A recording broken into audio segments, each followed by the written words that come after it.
رمضان أقبل فالقلوب مريضة، والنور أمسى خافتا بكياني.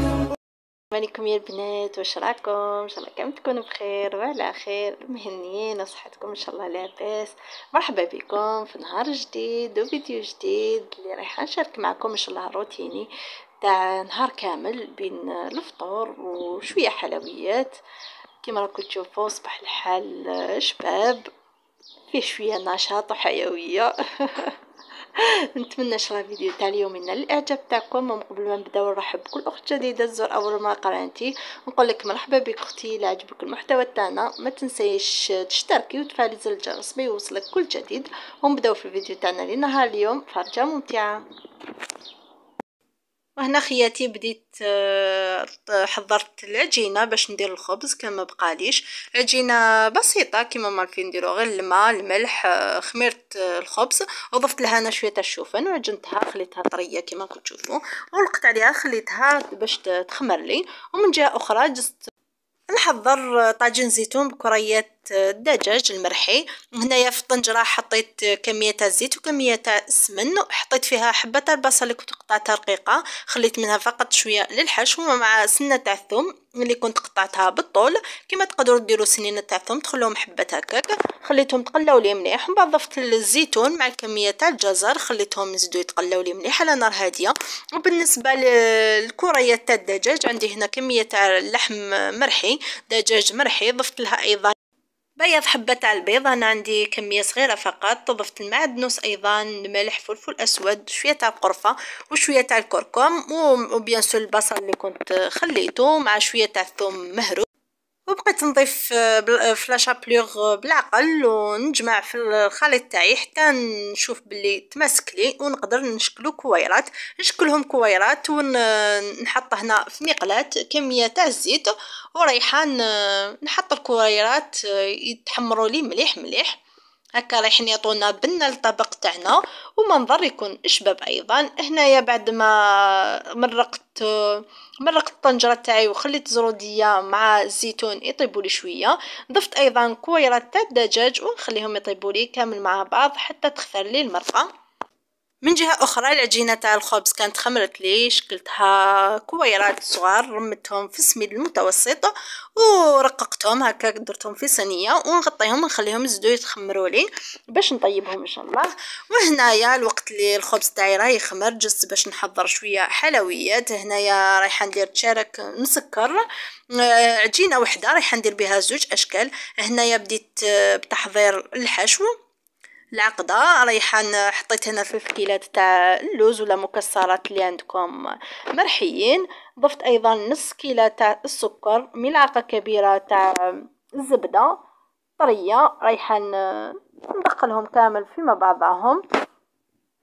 ومن بعد نبدا نشمخ بالمزهر، نشمخ ونعجن الخليط تاعي باش يذوب لي السكر حتى نتحصل على حشو يكون طري نقدر نشكله. رايحه نشكلو كامل هكا حربوشات ونحطهم بجيه يرتاحوا لي. ومن جهه اخرى جست باش نحضر العجينه. هنا عندي كاس تاع الزيت، ضفت له ايضا نص كاس خليط بين الحليب ومزهر، كما تقدروا ديروا غير المزهر لكن الحليب راح يعطينا هشاشه العجينه تاعنا. قرصه تاع الملح، رشه تاع الملح نديروها ديما في الحلويات اللي نستعملوا فيها الزيت. بالنسبه للحلويات اللي يكون فيهم الزبده يعني تجي ديجا فيها كميه تاع الملح. ضفت ايضا ملعقه كبيره تاع السكر الناعم ونخلطهم مليح. ومن بعد نضيف حوالي 2 ملاعق تاع المايزينا نخلطهم ونبدا نضيف في الفرينه تدريجيا. ونضيف ايضا حوالي ملعقه صغيره تاع خميره الحلويات، ما نضيفش بزاف خميره الحلويات. ونبدا نخلط العجينه حتى العجينه تولي لي طريه، ما نعجنهاش نلمها فقط.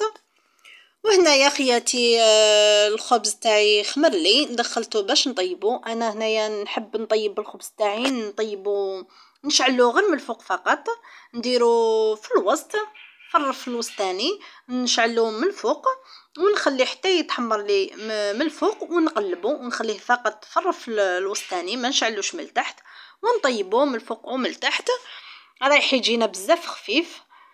وهنايا بعد ما خليت الخبز تاعي يطيب جست باش نبدا نحضر في التشارك تاعي.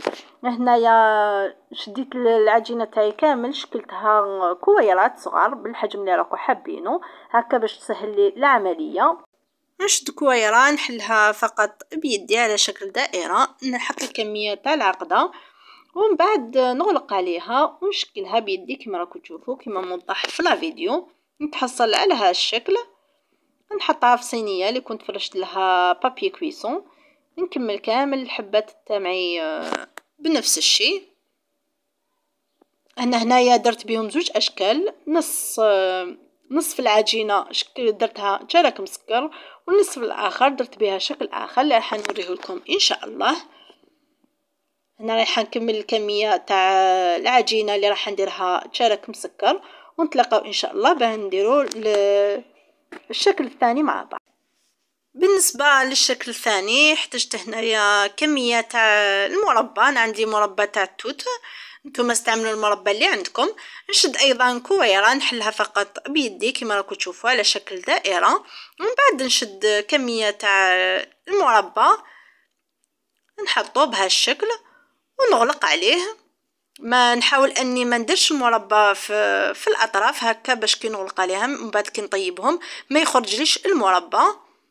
نحكم عليها مليح فقط بالاصابع تاعي، ونحاول اني نشكلها بهذا الشكل كما راكم تشوفوا. نكمل كامل الحبات اللي تبقاو لي بهذا الشكل. كما تقدروا ايضا مع المربى تزيدوا تضيفوا ايضا معه زبيب ولا شويه تاع كاوكاو كما حبيتوا.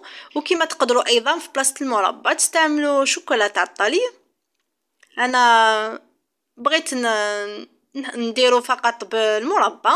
رايحه نكمل الكميه عفوا كامل تاعي ونتلاقاو ان شاء الله. هنا بعد ما كملت شكلتهم دخلتهم على نار 180 درجه، خليتهم يطيبوا لي من تحت ومن بعد نزيد نطيبهم من الفوق ونحيهم. وبالنسبه للشكل اللي كنا حضرناه بالمربى، عندي هنايا كميه تاع المربى خلطتها ورايحه بواسطه بانسو نمسح لهم الوجه تاع الحبات تاعي، ومن بعد نرمدهم في مكسرات اللي كنت رحيتهم شويه خشان.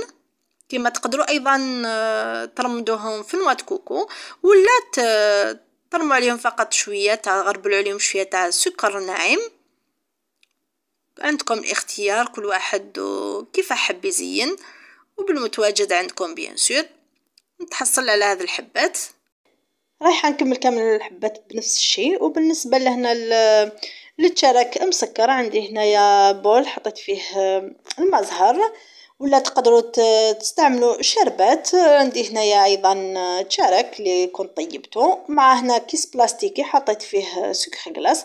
رايحه نغطس الحبات تاع التشارك تاعي بالخف هكا في مزهر بيحكموا لي سكر غلاس.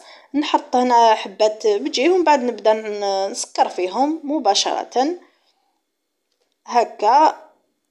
نسكر الحبات تاعي مليح ونحطها بجيه. نكمل كامل الحبات تاعي هكا بنفس الشيء، ومن بعد نخليهم ينشفوا ونعاود لهم المره الثانيه. نكمل كامل الحبات بنفس الشيء ونتلاقاو ان شاء الله ونشوفهم طبق تقديم. الحلوه تاعنا لنهار اليوم راهي جاهزه معنا كما راكم تشوفوا.